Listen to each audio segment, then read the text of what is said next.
Alhamdulillah, tentu kita semua merindukan menjadi penduduk surga. Namun tahukah kita bagaimana ciri-ciri penduduk surga itu? Nah, salah satunya adalah seperti yang ada dalam kisah kali ini. Bagaimana kisahnya? Yuk kita simak bersama-sama. Bismillahirrohmanirrohim. Penduduk surga. Rasulullah Shallallahu Alaihi Wasallam memiliki anak keturunan dari putri beliau Fatimah radhiyallahu anha. Mereka disebut kaum Alawiyah. Sebagian kaum Alawiyah ada yang bermukim di Balkha, salah satu wilayah yang kini merupakan provinsi yang berada di utara Afghanistan. Ketika itu, ada sebuah keluarga kaum Alawiyah ini, yang terdiri dari sepasang suami istri dengan beberapa anak wanita mereka. Awalnya, keluarga ini hidup dengan kenikmatan yang melimpah.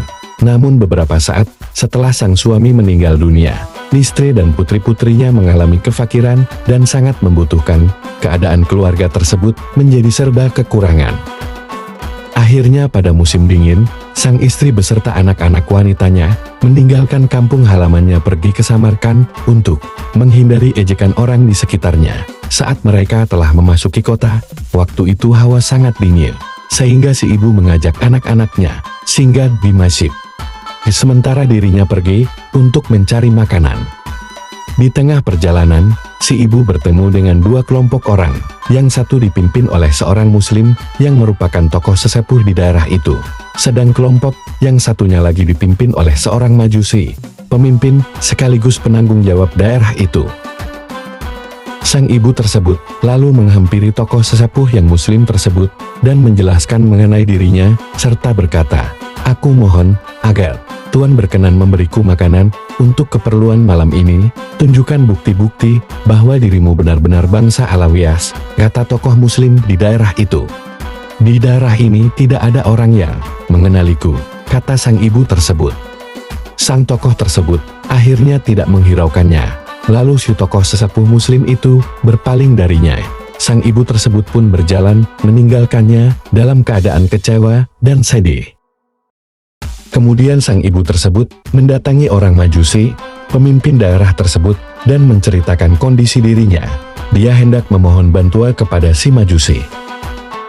Setelah menjelaskan tentang dirinya, lelaki majusi itu kemudian memerintahkan kepada salah seorang anggota keluarganya untuk datang ke masjid bersama si ibu tersebut.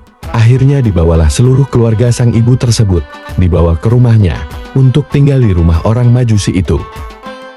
Lalu lelaki majusi tersebut memberi makan keluarga dari si ibu dengan makanan paling enak dan memberi mereka pakaian dengan pakaian yang paling baik. Semalaman mereka berada di rumah lelaki majusi tersebut dengan penuh kenikmatan dan kemuliaan. Pada saat tengah malam, sesepuh yang muslim bermimpi seakan-akan kiamat telah datang dan panji kebenaran berada di atas kepala Rasulullah Shallallahu Alaihi Wasallam. Tiba-tiba tampak sebuah istana dari zamrud hijau. Terasnya terbuat dari mutiara dan yakut. Di dalamnya terdapat kubah-kubah terbuat dari mutiara dan marjan. Kepada Rasulullah Shallallahu Alaihi Wasallam dia lalu bertanya, "Wahai Rasulullah, milik siapa istana ini?"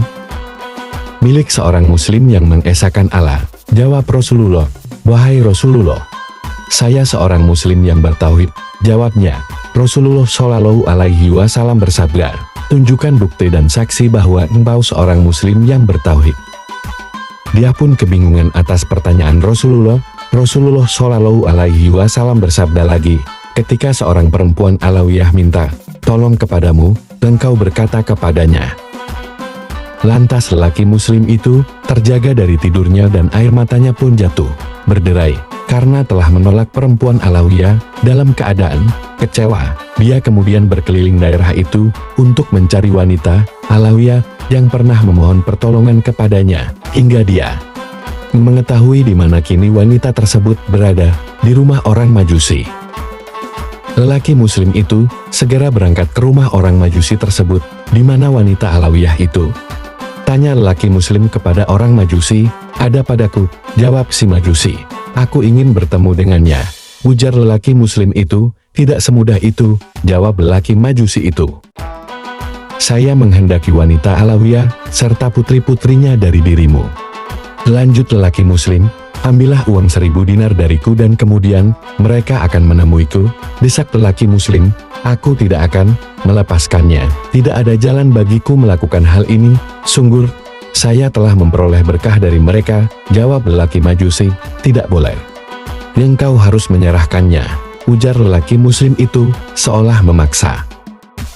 Maka, lelaki Majusi itu pun menegaskan kepada lelaki muslim itu, hal yang engkau inginkan itu sayalah yang lebih berhak.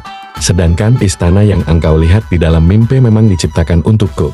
Apakah engkau menunjukkan Islam kepadaku?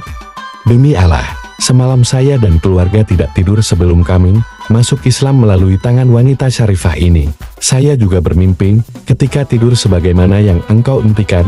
Rasulullah Shallallahu Alaihi Wasallam bersabda kepadaku, apakah perempuan Alawiyah serta putri-putrinya bersama kamu?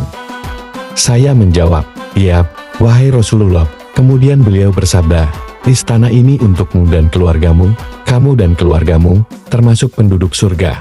Karena Allah sejak zaman azali dahulu telah menciptakanmu sebagai seorang mukmin, sabda Rasulullah kembali.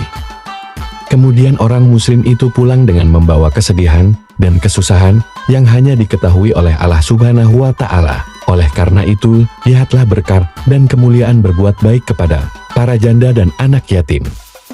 Dari Ummu Said binti Murrah Al-Fihri, dari ayahnya, dari Rasulullah, beliau bersabda, kedudukanku dan orang yang mengasuh anak yatim di surga seperti kedua jari ini, atau bagaikan ini dan ini. Hadis riwayat Bukhari. Dari Abu Hurairah radhiyallahu anhu, ia berkata bahwa Rasulullah bersabda, orang yang berusaha menghidupi para janda dan orang-orang miskin laksana orang yang berjuang di jalan Allah.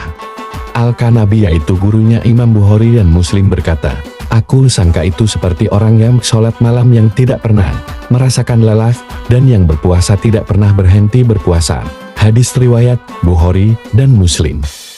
Demikianlah kisah kita kali ini, semoga banyak hikmah dan pelajaran yang bisa kita ambil manfaatnya, dan semoga Allah Subhanahu wa Ta'ala mengizinkan dan meridhoi kita tetap berada dalam barisan umat Nabi Muhammad Shallallahu Alaihi Wasallam hingga di surga kelak.